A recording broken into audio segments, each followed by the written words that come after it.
Hello everyone, எல்லோரும் எப்படி இருக்கீங்க? நல்லா இருக்கீங்களா? இன்றைக்கி நம்ம செய்ய போகிற ரெசிபி சன்னா மசாலா. பட் இது வந்து ஈஸியான பிகினர்ஸ் கூட செய்கிற மாதிரி ஈஸியாக செய்ய போகிறோம். எப்படின்னா, இப்போ அதுக்கு தேவையான இன்க்ரீடியன்ட்ஸ் பட்டை, சோம்பு, கரம் மசாலா தூள், சால்ட், இது வந்து பே லீஃப். அப்புறம் நான் வந்து சன்னாவை வந்து ஓவர் நைட் ஊற வச்சு வேக வச்சு எடுத்து வச்சுருக்கேன். வெங்காயம், தக்காளி, பச்சை மிளகாய், இவ்வளோதான் இதுக்கு தேவையானது. இதோட நமக்கு பட்டரும் தேவைப்படும், ஜிஞ்சர் கார்லிக் பேஸ்ட், இதெல்லாம் நமக்கு தேவைப்படுது. நம்ம பிளெண்டரில் பெருசாக கட் பண்ண onion, tomato, green chilli, ginger garlic paste 1 spoon எல்லாம் போட்டுட்டு கொஞ்சம் அந்த அரைச்ச சன்னா வேக வச்சதையும் கொஞ்சம் சேர்த்துட்டு அரைச்சி எடுத்துகிட்டு போகிறோம். இப்போ நம்ம வந்து வெங்காயம், தக்காளி, ஜிஞ்சர் கார்லிக் எல்லாம் போட்டு, பச்சை மிளகாய் எல்லாம் போட்டு அரைச்சி எடுத்துகிட்டு வந்து வச்சுருக்கோம். இப்போ வந்து பட்டர் போட்டு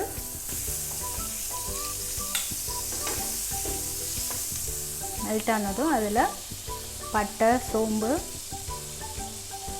பிரியாணி இலை, உப்பு, இது எல்லாமே போட்டுடலாம். போட்டுட்டு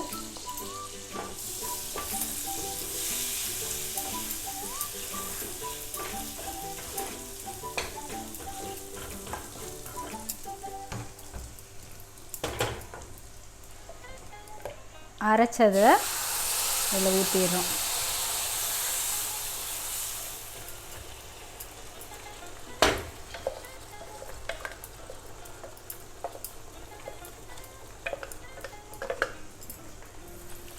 கொஞ்சம் தண்ணி ஆட் பண்ணிக்கோங்க, ரொம்ப திக்காக இருந்துச்சுன்னா.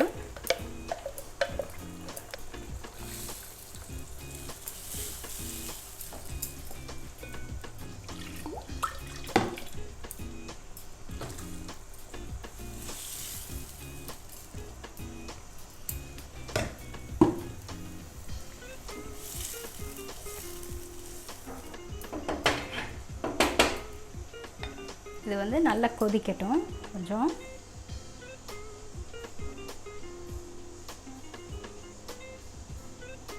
நல்லா இந்த கிரேவி கொதிக்கும் போது சன்னாவையும் சேர்த்துருங்க.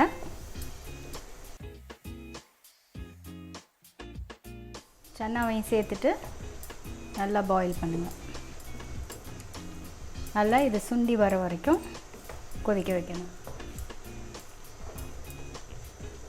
சால்ட் கொஞ்சம் பத்தாத மாதிரி இருக்கிறேன். நான் எப்போதும் சொன்ன மாதிரி நான் எல்லா சமையல்லையுமே பெப்பர் கொஞ்சம் சேர்ப்பேன்னு சொல்லியிருக்கேன். ஸோ இது ஒயிட் பெப்பர் கொஞ்சமாக சேர்த்துக்கிறேன்.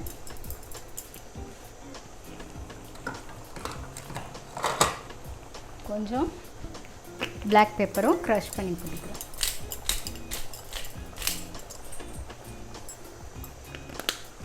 நான் என்னோடய சமையல் எல்லாத்துலேயுமே பெப்பர் சேர்ப்பேன். ஏன்னா இப்போ ஒரு பழமொழியே இருக்குது, பெப்பர் வந்து ஃபுட்டில் உள்ள பாய்சன்லாம் நிற்கும். 10 மிளகு இருந்தால் பகைவன் வீட்லேயும் சாப்பிடலான்னு சொல்லுவாங்க. ஸோ சமையலில் உள்ள பாய்சன் அதை எடுத்துரும். அதனால் நான் எல்லா சமையல்லையுமே கொஞ்சம் மிளகு சேர்ப்பேன். மிளகும் மஞ்சத்தூளும் ஆன்டிபயோட்டிக்.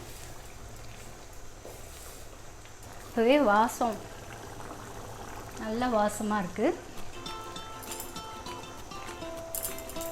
கிரேவியோட கன்சிஸ்டன்சி பார்த்துக்குங்க. ஆறுனா இன்னும் கொஞ்சம் திக்காகும்.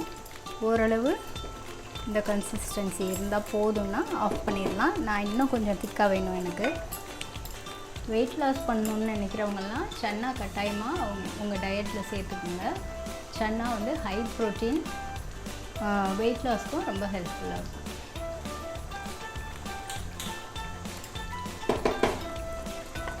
ஓரளவு திக்காக வந்துருச்சு.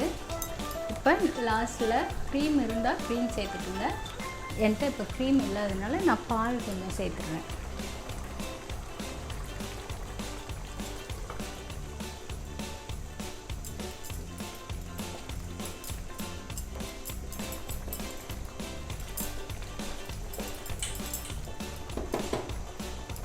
அவ்வளோதான். இப்போ இட்ஸ் டன்.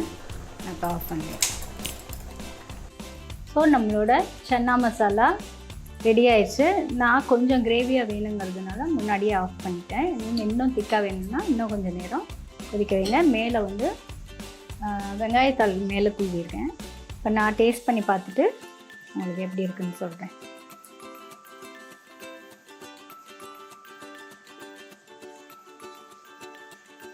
Very nice. கொஞ்சம் சால்ட் மட்டும் பத்தலை, நான் திரும்ப சால்ட் போட போகிறேன்.